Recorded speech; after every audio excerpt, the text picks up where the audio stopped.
All right. Thank you for joining us tonight, everyone. I'm glad to be starting up our fall webinar series once again.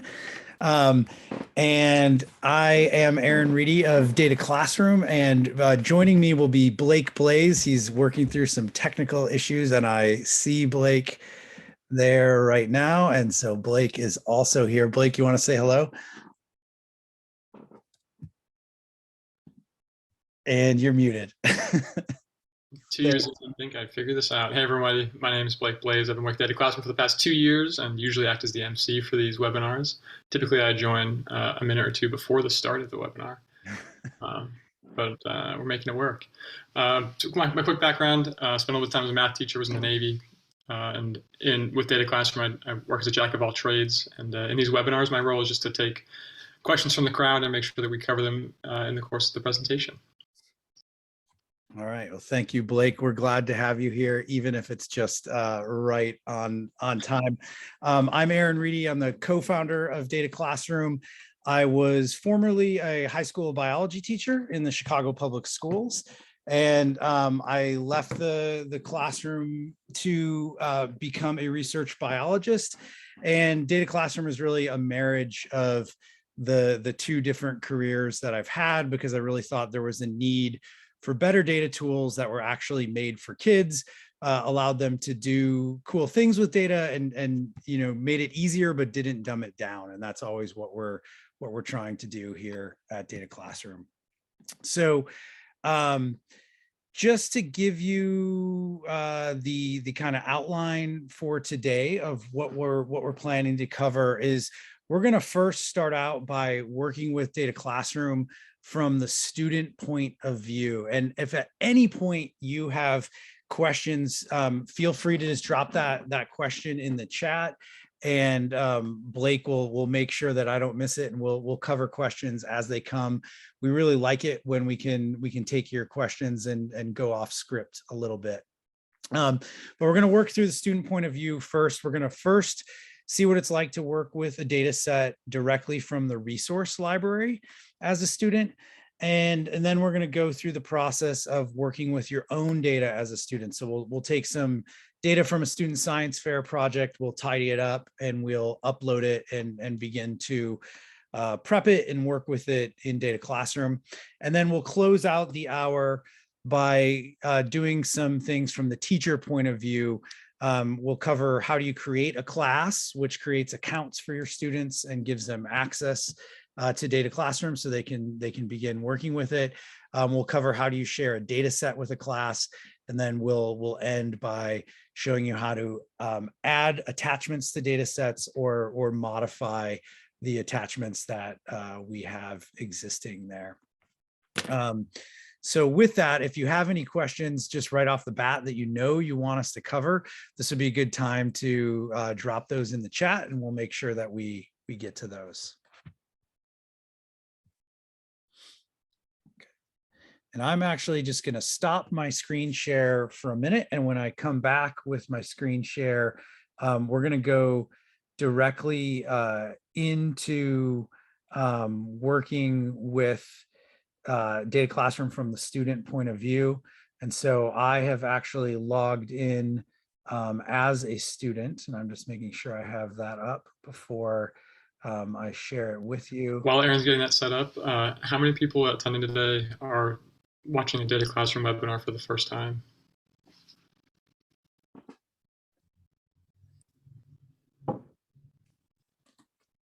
See a couple of hands there. Cool. Yay, well, welcome first timers. We now have these scheduled once a month, and we'll keep up that cadence throughout the school year.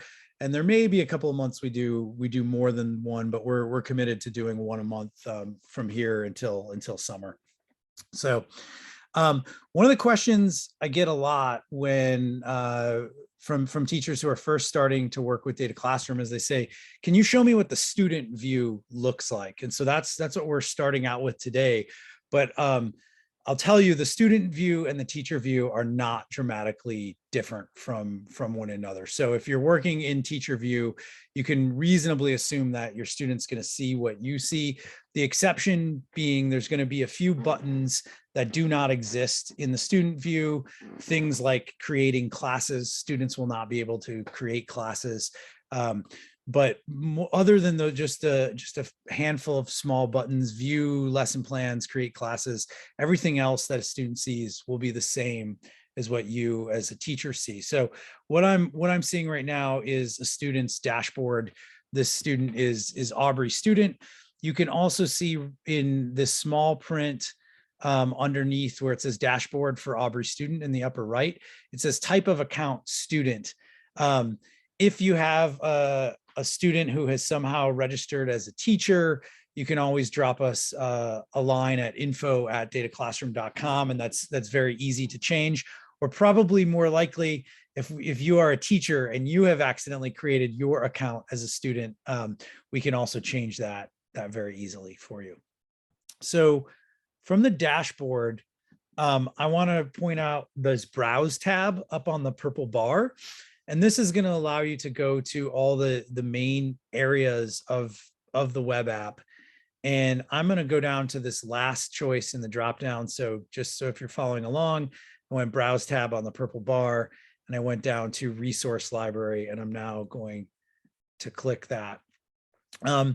This is the resource library with all the data sets that are preloaded on Data Classroom. Some of them are actually simulations, and most of them are just kind of standard data sets. And so you'll see in the corner of each one, there's this little button that says either open data set or open simulation if this is a simulation activity. And I'm going to go down to this one that's called Life on the Edge, Biodiversity of Coastal Habitats in Nova Scotia. And so I want to point out, this is the student view. So if you want your students to work with a particular data set in the resource library, you can send them right here as I've navigated here. You can give them the title, they can pick this out. The resource library is searchable. They can search up in this field up in the right. They can search titles and text. They can also search by subject area. They can search by topic in the middle. But if I were to say, type in the word life into that, well, then we'd see it filters that whole resource library down to the two data sets that have life in their title. But I'm going to go into this Life on the Edge and open this up as if I was a student. And so I've opened up a data set, and what students will see when they open up a data set is that the data set is organized in tabs. And so they'll see right here, we're viewing the table tab. There is also this assignment tab, which I'll click on that and navigate over to that. This is an embedded Google Doc, and it's taking Google a second to load there. This is the student-facing assignment, where you can see there's background as to where the data set came from and kind of what's the least they need to know to make sense of the data. The variables are defined in this background information, so you can see what each of the different columns is in the data set, what those variables are, and then you can see activity questions there that students will work through in the course of the assignment. So I showed you just to navigate back. This is table tab, and I'm up here on the white bar, clicking back and forth. We went over to assignment tab, and then there is also graphing tab. This is the heart of the Data Classroom tool. This is where you'll actually be working with your data, making visual representations of the data, and frequently launching statistical analysis of the data from here. I'm going to actually, on the assignment tab, you see there's this little square button with the arrow. If I click that, it will actually open up the assignment in a separate tab for me, which makes it very easy to toggle back and forth, because in that way I can have the assignment open in two different places. And I'm also going to show you how, as a student, if I want to use this as an answer sheet, Like say I'm going down to my activity questions and I want to answer right here in this document. I can do that by first I save a copy because we're now working with the resource library, but this blue button in the upper right that says save a copy. If I click that, I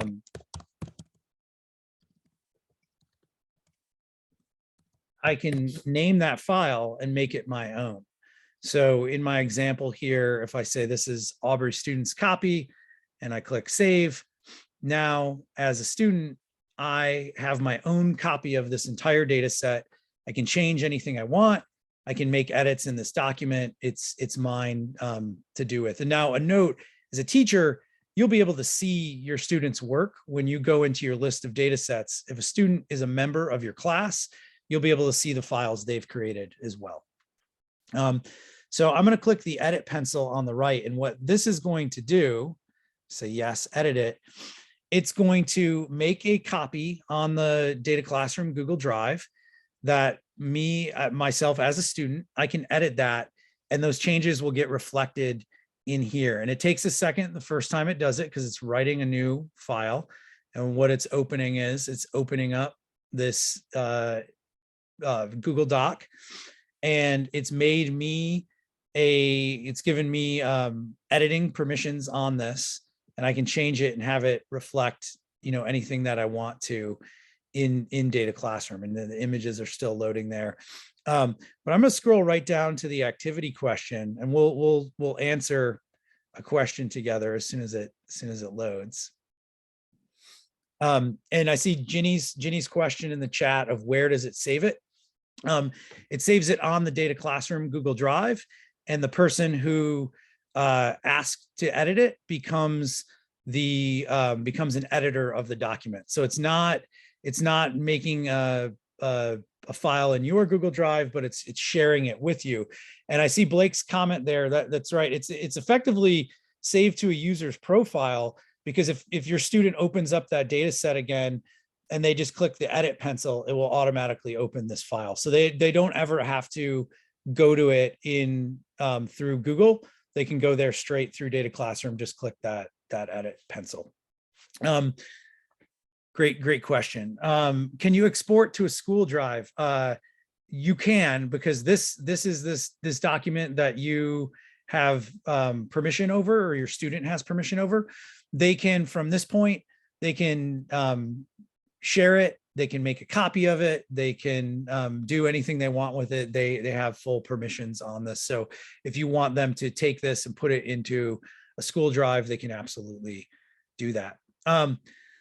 Let's go ahead and answer question number 1 and show you, how we can do this. So it says, which of the 6 sampled locations had the greatest average number of individual organisms collected? And just to give you a little background, so this makes sense, these researchers were studying at 6 different locations along the coast of Nova Scotia, and they were doing sampling and recording not only how many organisms were found in each sample of a fixed size, but they were also recording the number of species. So what they were really doing is measuring biodiversity. So if I go back there, and we're going to, again, this question is, which of the 6 sampled locations had the greatest average number of individual organisms collected? So we're gonna build a graph to answer this question. And I think exploring data sets graphically is often a really powerful way to make meaning and make sense out of data. So if we look at the, if we click location here, we can see there's 15 samples taken at each location. We can look at this, as a histogram, but what we're really interested here in this is abundance. So I'm going to go back. So this control panel at the right, graphs made with dots. I'm going to place abundance on the graph, and I've got location on the graph.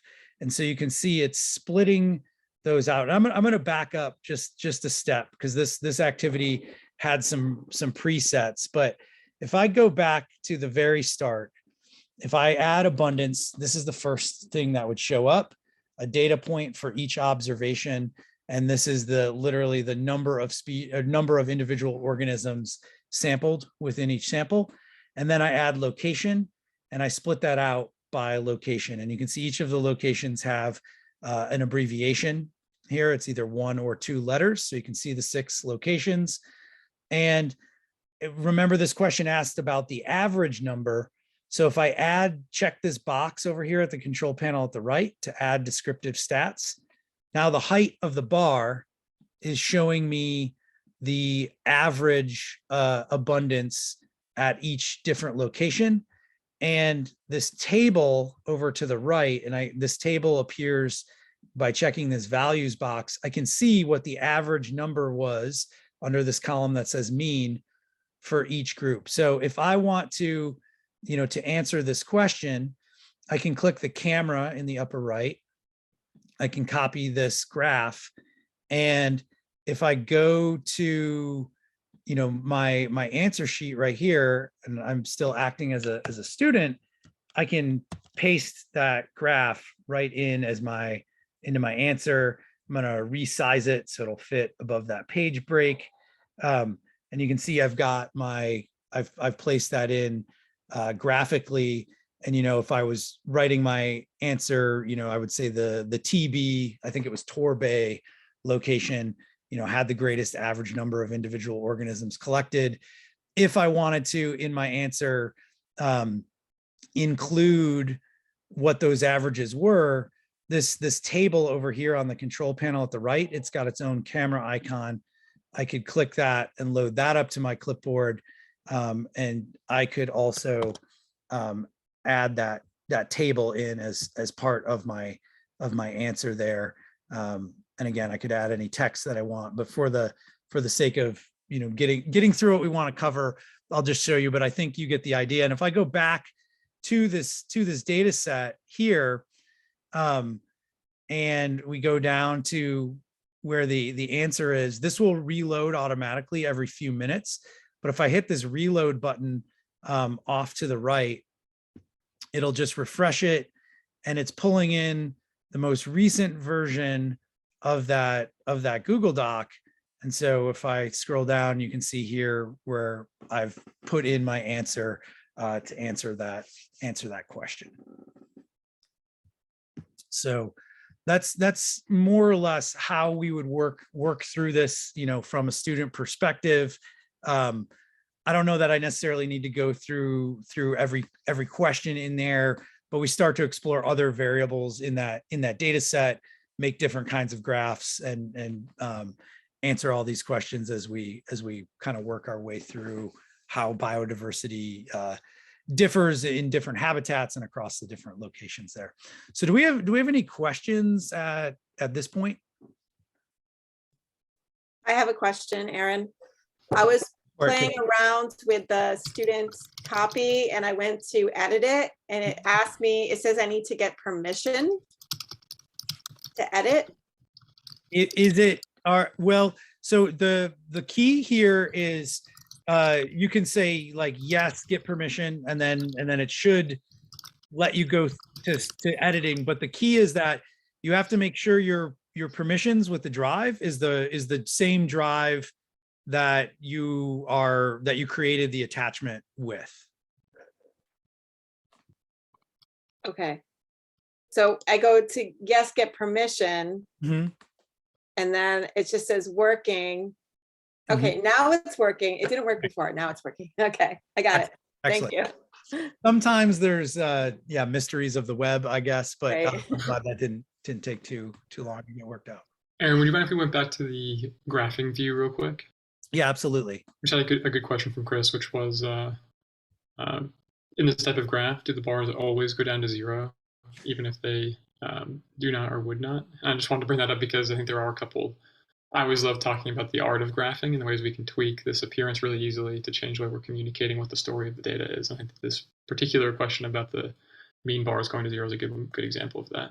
Yeah, and actually, I will say in general, I do not like bar graphs to convey the height of or to convey means. I think there's so many real reasons, biological reasons, scientific reasons why they shouldn't go to 0. And the default in DataClassroom will not give you this bar if you ask the descriptive stats to give you a mean. For this particular data set, we have changed some things in the appearance setting, but I'll show you with the default. So just to show you where I'm working, there's this big blue appearance button over here.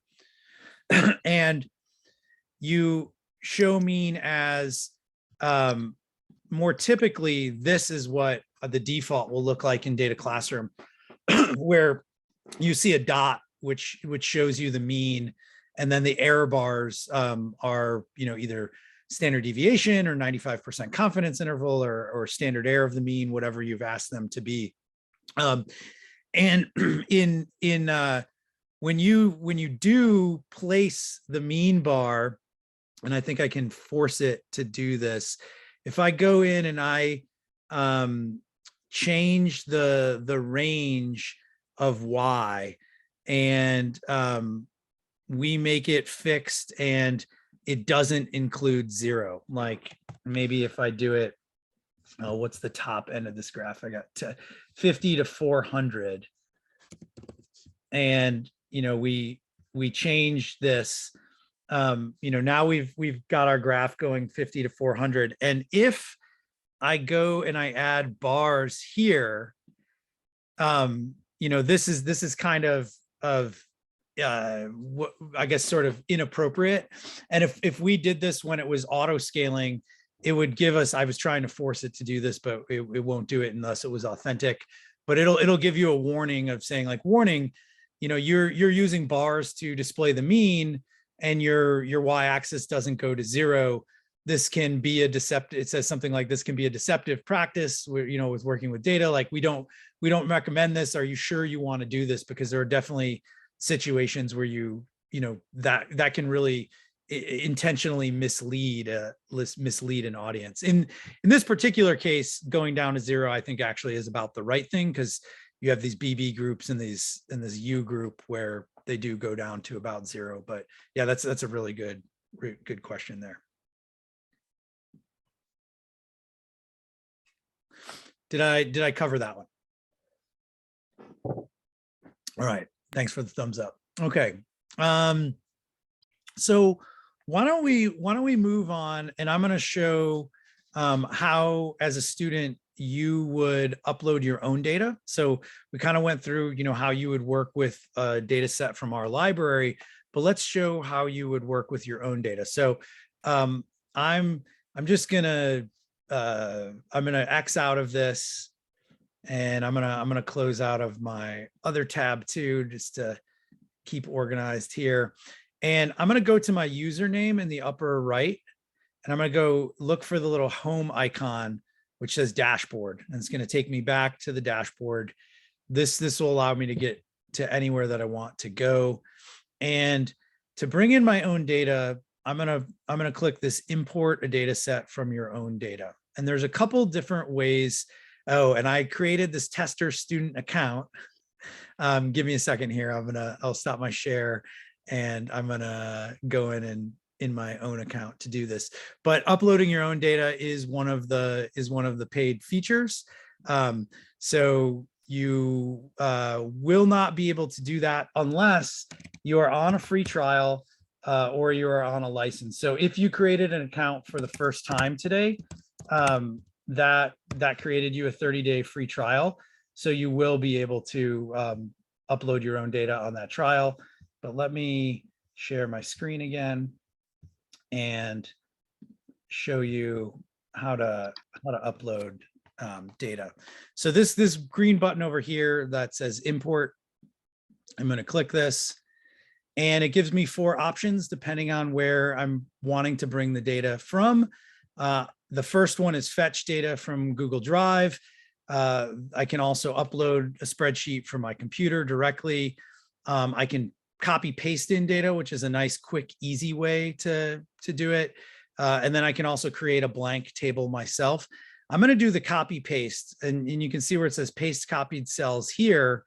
So if I go to my data set, I'm going to grab this data and put it in. But before I put this data in, I'm going to actually tidy up this data. And tidy data is going to be the most powerful way to work with your data. It makes DataClassroom work best for sure, but it's also what your students are going to use when they go on to working with data tools in the business world or in the sciences. If they're using R, if they're using Python, if they're using SAS, even if they're using something like Tableau, data works best when it's in tidy format. And so what you see here is I think pretty authentic of the kind of thing you might get from a student, where they've got these data are fruit flies, and they've got different fruit flies in these two different treatment groups. One was done at high temp and one was done at low temp. But the way that we've organized this, we've actually not included a variable in our observations. And this variable is this treatment. And the two values for this variable are either high or low temp. So if I, make a new variable called temp treatment here, and I say all of these are, from the high temp, I can really quickly just give values for each of those observations. And then I'm just going to delete the top here, and I'm going to make my top row my column headers. And this is going to make it really easy when you move your data and you ask the computer to start working with it, because the computer wants you to call variables by their names, and then it will do things when you request that. And so like we'll call all of these observations are low temp, and then I can just get rid of this duplicated row. And now we have my data set in tidy format. Just for appearance's sake, I'm going to unbold this, but this is the format you want your data to be in. But I'm just now going to copy paste it in. I just go and I grab the cells I want, I copy it. And if I go back to DataClassroom, this field where it says paste copied cells here, I put my cursor in there and I just paste them in there. And I'm going to give it a title. And I save it. And now that's it. You can see I've got my data in here. So that's uploading your data. That tidy data formatting is going to be, I don't want to say tricky, but it can be tricky. You'll just have to make an effort to teach your students explicitly how to do it. But it's great in that it has the benefit of organizing things by variables. So if you're talking about experimental design, what is your independent variable? What is your dependent variable? What variable do you want to put on X? What variable do you want to put on Y? It's all organized in terms of variables. So it actually sort of reinforces the mathematical and analytical thinking. Once you have your data in, this is where you're going to start working through this checklist at the top, this flow chart, which is preparation, visualization, and statistics. And you can see the data import is done. So that checklist is ticked off. But if I go down to prepare, it's asking us to do two things. One, it wants us to enter a description. And two, we want to choose a type for each variable. And if we don't know what those things mean, we can click this little learn more.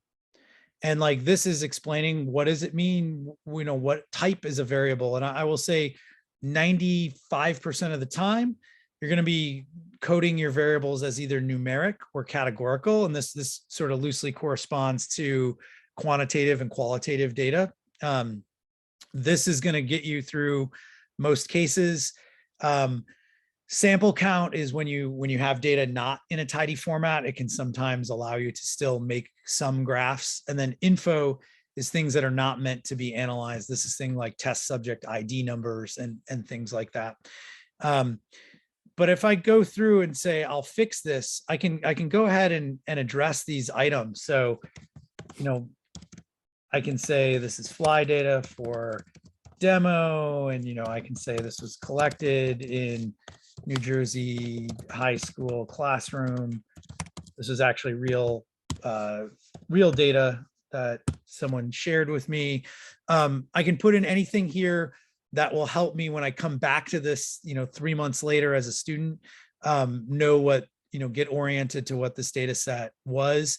And I can go through and I can now type my data. So you see these little caution triangles where next to this type underneath each variable, this fly ID, this is going to be info, and then height climbed. This is a numeric variable. Wolbachia, positive or negative. This is whether it's has a Wolbachia infection. This is categorical, and the values are either neg or pos. Drug treatment, A, B, or control. This is also categorical. And then temperature treatment. This is also categorical. And then as I went through that, you can see how it checked off these check marks here. I see that we have something in the chat there. Okay, thank you. That was just a comment from Blake. Thanks for keeping me on time. This is, this flow chart is working students through working with their own data. And you'll see, we believe the next step after you've prepared your data is to graph your data. And it decidedly comes before any kind of statistical analysis. And not every data set needs to go to statistical analysis. I think there's a lot of power in just graphically analyzing data as well. So that just needs to be said. But if I open this graph button, it shows me where I can go to the graph tab like we did in the last example. It can also give me the option to open the graph wizard.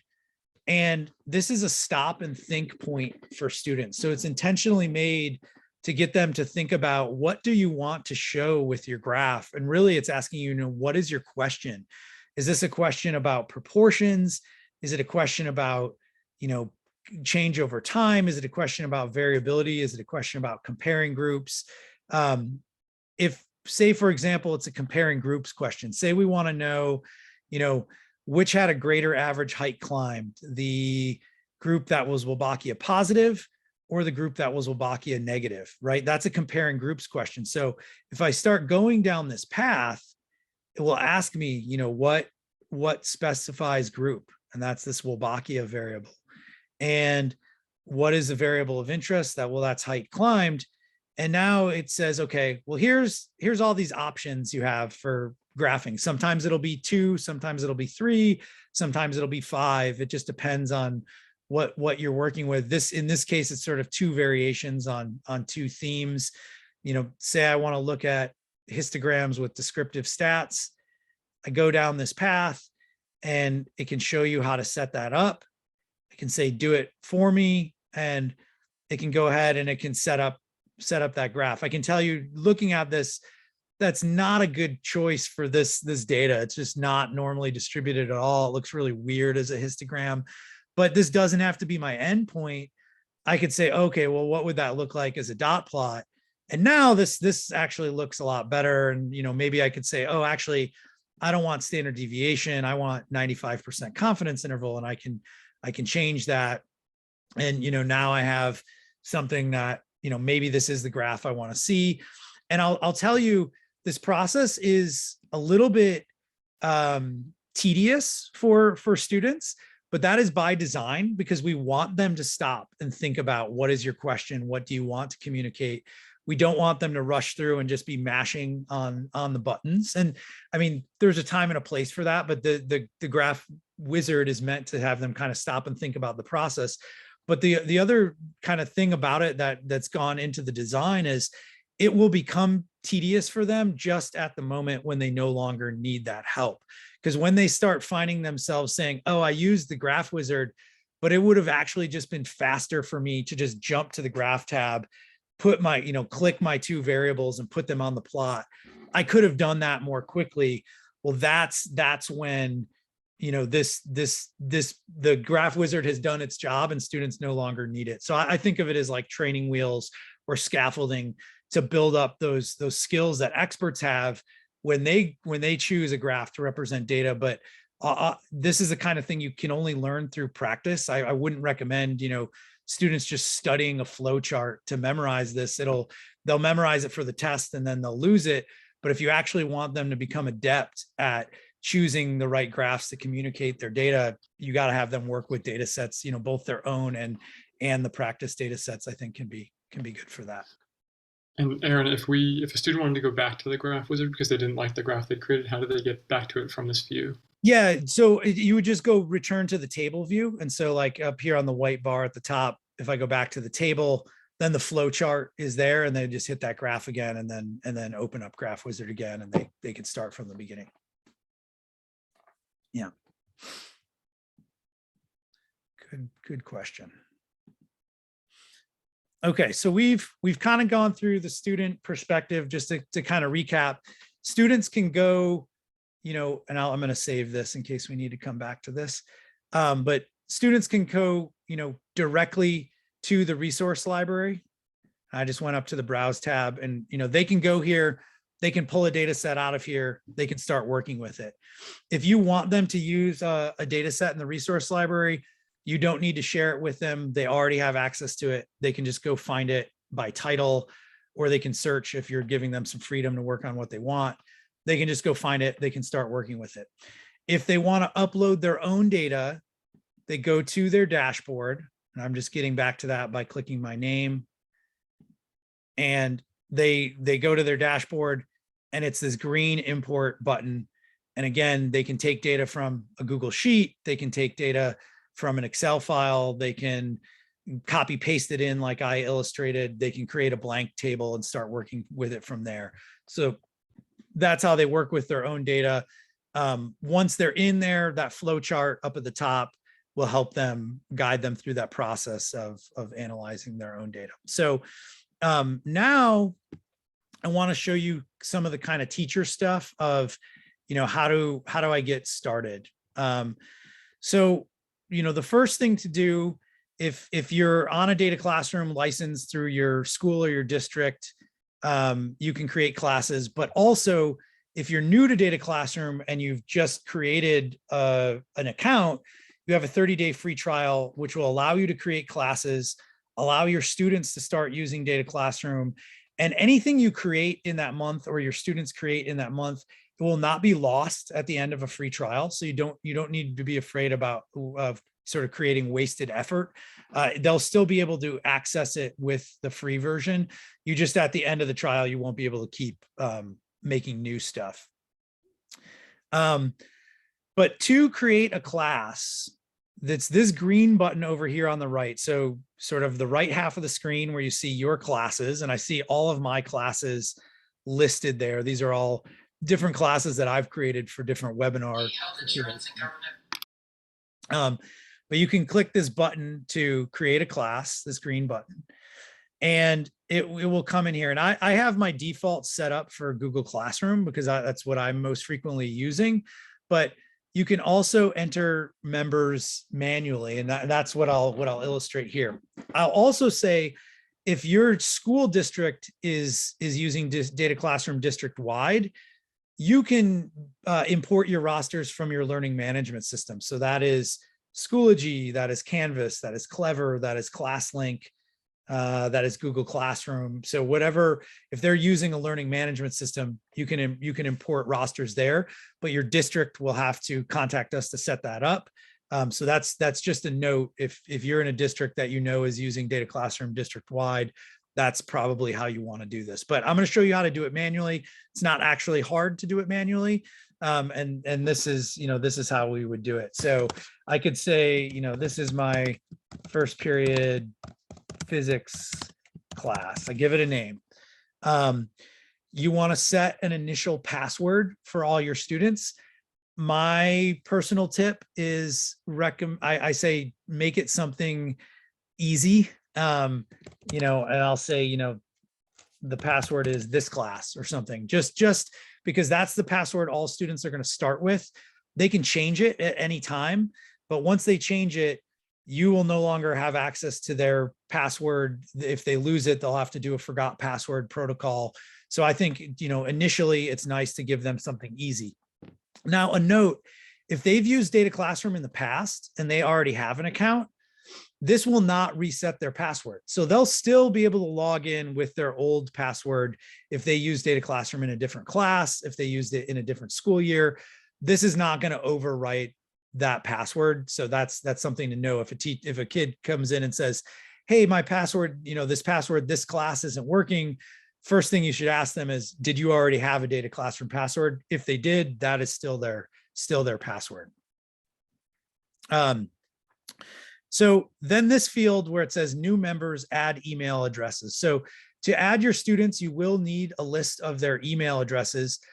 You do not need to type these in one at a time. I just want to repeat that. Do not type in your student email addresses one at a time.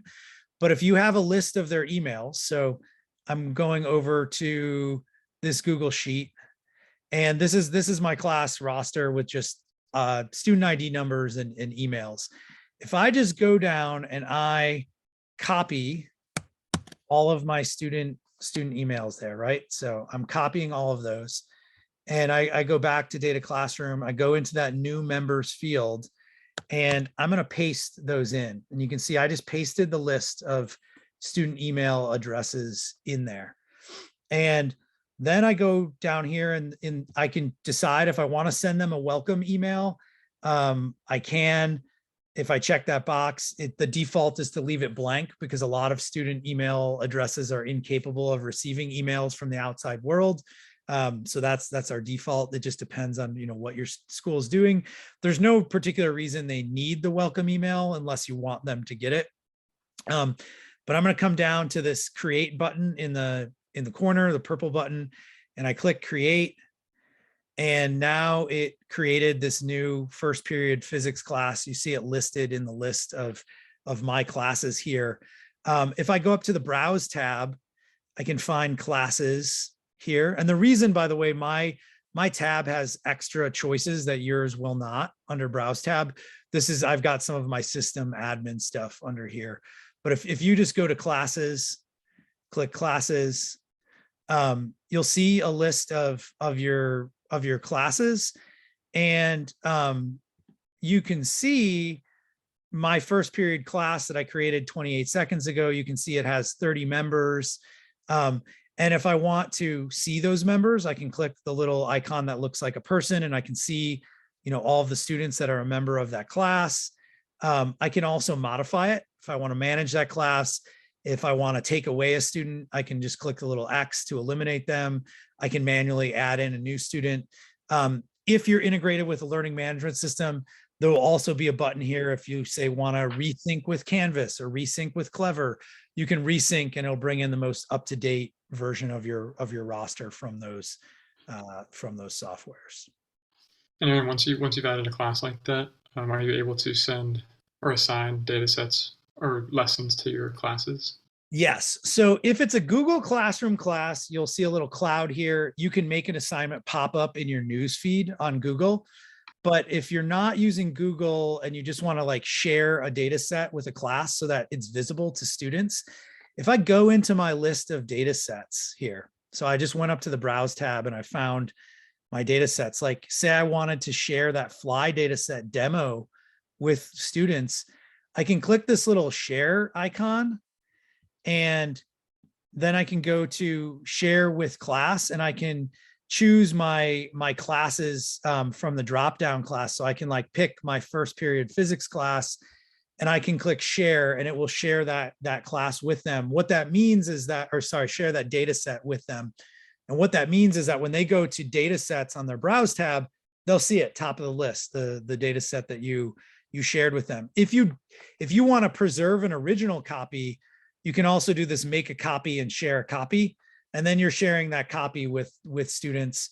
Again, they'll have read only permission on that, but they can always do a save as my student copy, and then they can do whatever they want with it. Aaron, sorry, just to dwell on that point, when would you check the box? When would you want to make a copy and share the copy versus just sharing the data set?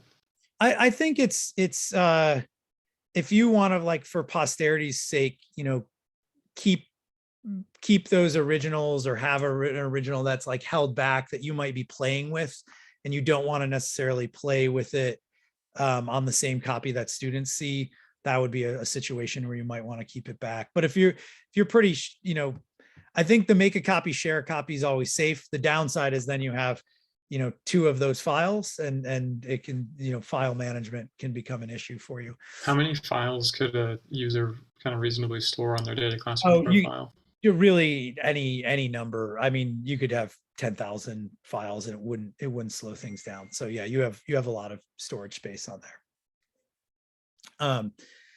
You can also, if you want to do a link sharing instead of sharing with a class, you can do this. Anyone with a link can view, or anyone with a link can edit. That works kind of very similar to sort of Google Drive style of sharing. I'll say we don't yet do the cool thing where you can have people simultaneously in real time changing stuff.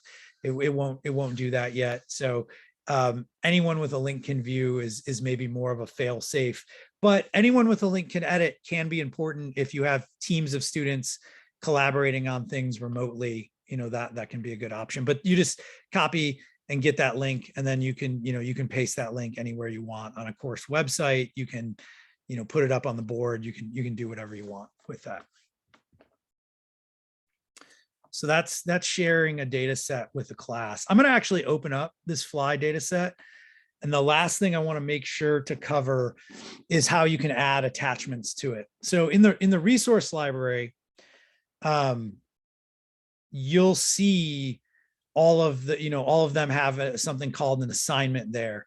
But this paperclip gives you the ability to put things with it. If you want to put a Google Doc with a data set, you can do that. If you want to put a Google slideshow with a data set, you can do that. If you want to put a PDF with a data set, you can do that.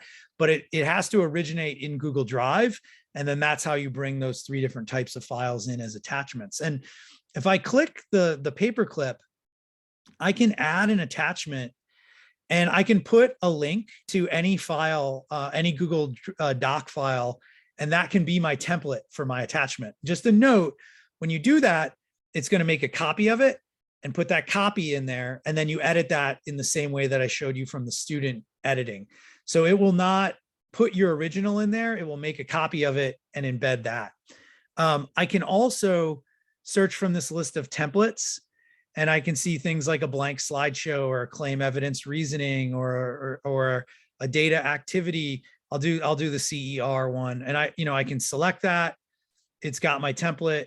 I click import, and now it's making a copy of that. That's going to be mine. And again, this lives on the Data Classroom Google Drive. Effectively, you can always get to it by going to your data set and clicking that edit pencil. I can give this one of the standard names. CER, but I can also, I can give this a custom name, CER for, I don't know, bio, we'll just call it CER for bio. So I can click apply, and now you see I have this document attached, and it's blank here, and students can start using this. So you can use this to put instructions. You can use this to embed like a cool YouTube video or something that you want students to see before they work with the data, because you can put that right in the Google Doc. You could use this to, put an answer sheet, put a procedure, any kind of thing. So you can customize this in basically any way you want. And remember, you can do this to any of our pre-made stuff. So if the pre-made stuff, if you find yourself saying, oh, this would be such a good fit if they hadn't said it this way or they hadn't done that, well, you can change it, make it a fit for your kids. All right, so I stayed on time.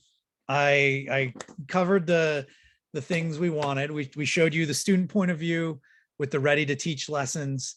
We showed you the student point of view with uploading your own. And then we showed you the kind of teacher features of creating classes, sharing a data set, adding attachments. And yeah, so you can upload any data set you want and share it with students. You can have them upload their own. You have a lot of flexibility in what you want to do here. So what other questions do you have at this point?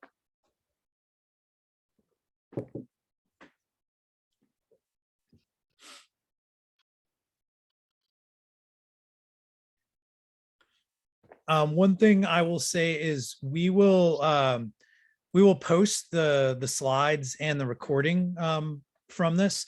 So if you want to use this to introduce someone else to Data Classroom, I think this is a nice intro session. And Blake, I think we should have done a session like this a while for quite some time. So yeah, I agree. I'm glad we did it. Yeah, I see your comments in the chat. Yeah, go ahead in there and dig in, start playing. And again, you'll have this is a recording if you want to come back to this. I'm going to go back to the slides here. I just have by way of putting our contact info. If you think of questions that come up while you're playing with it, or if your students have questions, there's always the help@dataclassroom.com. But if you watch this webinar and you feel like you know me and Blake now, you can also email us directly there at Aaron or Blake at dataclassroom.com. Yeah, that being late was actually just a bit to like appear vulnerable, so y'all would feel more comfortable emailing me for help. Blake's very good with help questions.